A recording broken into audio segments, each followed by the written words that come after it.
Hey, so do you speak the language of breakdown or breakthrough in your life and in your leadership? So I have to share what happened to me this morning, which was so wonderful. And it just caused me to think this is a great story to share. It's a great inspiration for all of us. Okay.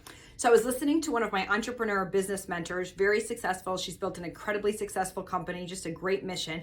And she was talking about the marketing strategy that a lot of us do, which is very effective and actually a great way to serve our community, about identifying and speaking into the pain and the problem that our customers or clients have, right? Like speaking into that and saying, we have a solution for you, we can help you, we understand what you're going through. And then to bring them forward to the solution.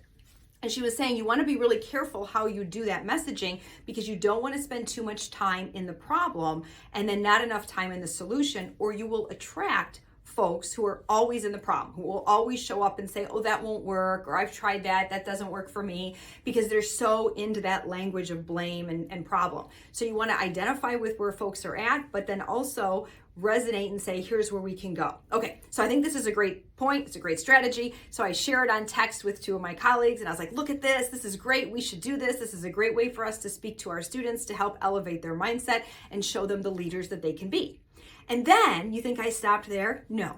Then I actually got myself a little bit into the gap, and you might have heard me share that in a video before, the gap versus the gain. That's Dan Sullivan's reference, and he does Strategic Coach, and I'm in the Strategic Coach program, and he talks about how we focus too much on the gap from where we want to be to where we are to where we want to go, and not enough on the gains, and that can be very draining for our teams. So literally, as I'm sharing this strategy, I am falling into the gap mentality, and I'm getting urgent, and I'm getting kind of negative, and I'm saying, we need to be doing this more, and we didn't do this correctly, and look at these gaps so we can close.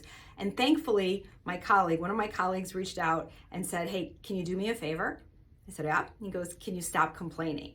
Very direct, which is great. I love direct feedback, but it was like, oh, kind of a gut punch, because I always pride myself on having very positive, very good energy. But this really checked me, and I said, yes, can you tell me specifically where I was so I can shift? Like, I was so in my own head ranting and raving, I didn't even know where I was complaining.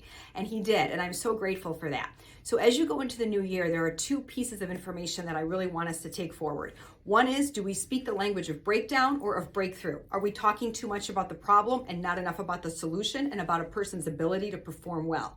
And second, do you have people within your workplace, within your orbit, within your friend group, your family group, who will check you when you get a little bit too big, right? Like, I was thinking I wasn't being very humble. I was kind of being hypocritical. I was saying something and I wasn't following it. So do you have those people who will check you, who will tell you, hey, look, can you do me a favor? Can you stop complaining? Can you shift? Who feel safe enough to do that? Because the more responsibility and the more titles we get in leadership, and I don't really think of myself as a title-driven leader or positional leader, but the reality is the words I say, the energy I bring, that does have an impact on folks because of the seat I sit in. The more we have people in our orbit who will help us and who will coach us and who will tell us when we get off the rails, the better we will be in life and for our leadership.